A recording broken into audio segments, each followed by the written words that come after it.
What's up guys? Welcome back to my YouTube channel. I'm Zeus Longcayana and I'm here to test these two budget external microphones that are both ideal or compatible with iOS and Android smartphones. So right now guys, the sound that you're hearing from me is coming from Huawei Mate 20X. So I did not plug in any of these two microphones yet, okay? Before we go to the test, let me give you a short information about these two microphones first, okay? So let's start first with the Boya M1 lavalier microphone. Boya M1 lavalier microphone, or they sometimes call it lapel or clip-on microphone. It has a cable and it extends up to 6 meters long. Okay, so you can go as far as 6 meters away from the phone. Okay, and of course it comes with a foam muff, a very tiny foam muff, and a clip. Okay, this one.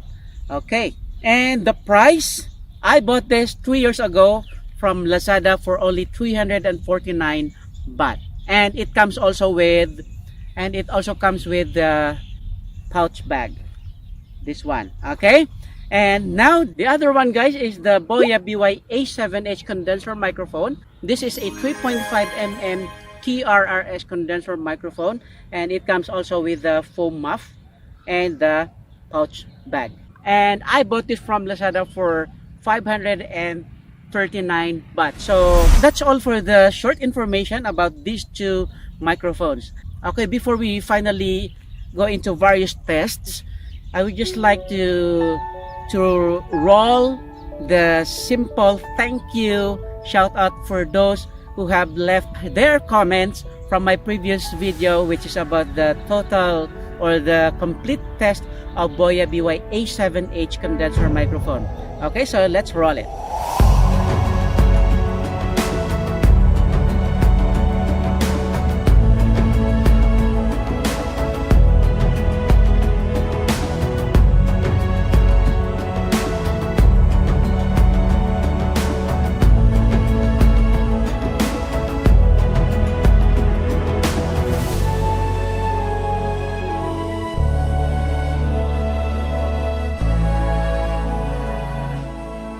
And aside from that simple thank you shout out, I've also included your channel's link in the description below. Okay, so thank you so much guys for your support. Thank you very much. So if this is your first time to visit my channel, please consider subscribing by clicking the red button below and the bell notification icon so that you will always be updated. Okay, and if you have subscribed to me already, thank you so much for your support and thank you for spending time with me right now. And rest assured, the only thing that I can help you guys is share your link in the next video's description below. Okay, so, and of course you will be also included in a simple thank you shout out, so please leave your comments below. Okay, so let's start the test. Unfortunately, it's not windy today, so we can't hear any wind noise. So what we can do right now is just see the quality, and let's see how far these microphones can capture when we go farther from the phone. Okay, let's start first with the Boya M1 lavalier microphone. Okay, I have a friend here. Okay, right now guys, this is the sound coming from the Boya M1 lavalier microphone, and I will go straight to the maximum distance that this cable can go, okay, which is 6 meters away or 6 meters long. Okay, so let's start. Hello, there's a dog here and it's kind of kind. Okay, so I'm here. It's about, so this is the maximum distance that this lavalier microphone or the Boya M1 can extend or can go. So I'll stop right here. Okay, so what do you think guys? Is my voice clear? Of course, obviously it's gonna be loud and clear because obviously the microphone is clipped on my shirt just below my chin, or the microphone is close to my mouth. So I'm sure my voice is really crisp. Okay? Okay, the advantage of using this microphone is even if I whisper here, you can still hear me. So let's try it. Hello, can you still hear me, guys?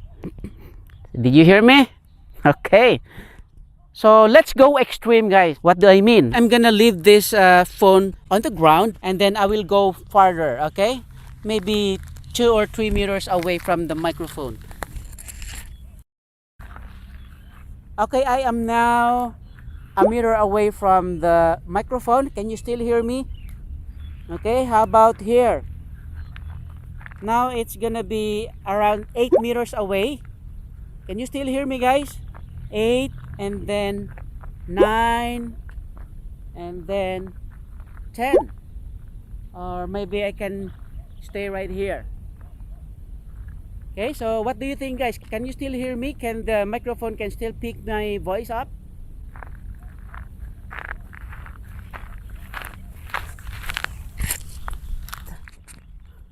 So what do you think, guys? What do you think about this microphone? So please leave your comments below. Thank you so much. Okay, and now this time I'm gonna leave my slivers here just to mark the 6 meters distance from the phone. So we will be changing the microphone now. We will change the Boya BY-M1 with the Boya BY-A7H. There. Okay, so this time, guys, this is the sound that is being captured by Boya BY-A7H condenser microphone. So what do you think, guys? Please leave your comments below. And now I'm gonna go farther and go directly to the to where I left my slippers, which is the mark of which is the 6 meters mark. So I am here now, guys. I am 6 meters away from the phone. What do you think? Is my voice clear? Loud and clear? What do you think? Okay, so I'm gonna leave a mark here. Okay, this is a dry leaf. Okay, so this is the 6 meters.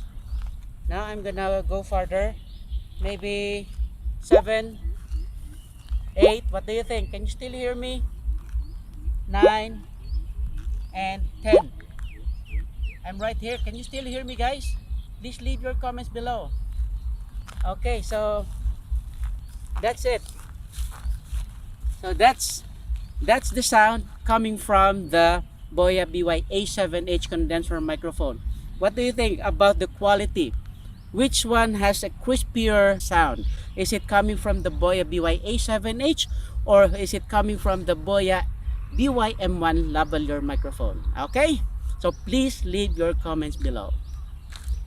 And now, guys, for the bonus test, I'm gonna test the audio quality coming from the built-in microphone of Huawei Mate 20X. So I'm gonna remove now the Boya BY-A7H. There. Okay.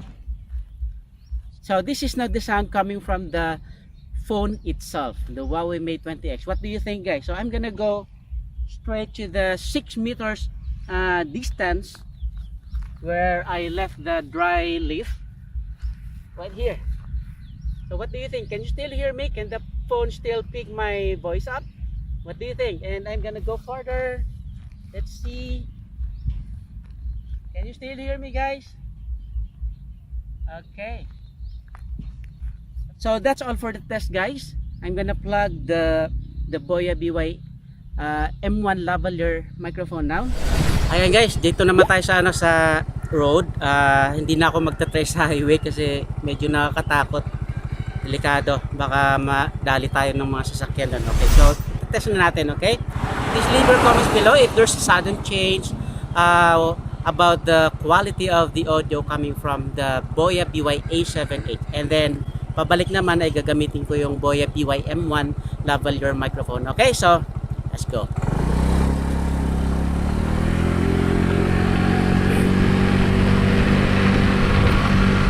Ayan. So I hope naririnig niyo ako, guys. Teka, magalaw ako 40, 50 kilometers per hour. Ayan.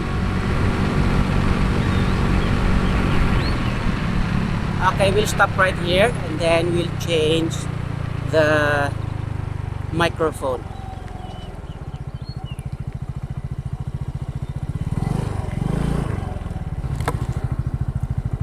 Okay, so change na natin yung yung microphone, guys. Ito na, nakabit ko na yung lavalier microphone, yung Boya BY-M1. So palitan na natin yung Boya BY-A7H. Okay? Ayan, guys. Okay, guys, ayan na. This is now the sound coming from the audio captured by Boya BY-M1 lavalier microphone. Okay, so let's go. Yan.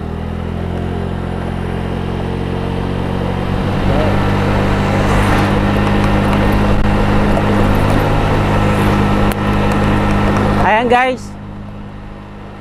What do you think? Kahit na mabilis ang takbo mo, this is the advantage of lavalier microphone, guys. The microphone is just below your mouth or below your chin. So I'm sure you can still be heard loud and clear. I'm sure. Okay, so we'll stop right here. Okay. And let's go home. Okay, that's all for the test, guys. Thank you so much for spending your time with me, and thank you for everything. So please don't forget to leave your comments below so that your channel's link will be included in my next video's description. If this is your first time to visit my channel, please consider subscribing by clicking the red button below and the bell notification icon so that you will always be updated. Okay, so please watch out for my next video, which is about the audio comparison between the Boya BY-M1 lavalier microphone, the Boya BY-A7H, and the BM800 condenser microphone. Okay, so see you!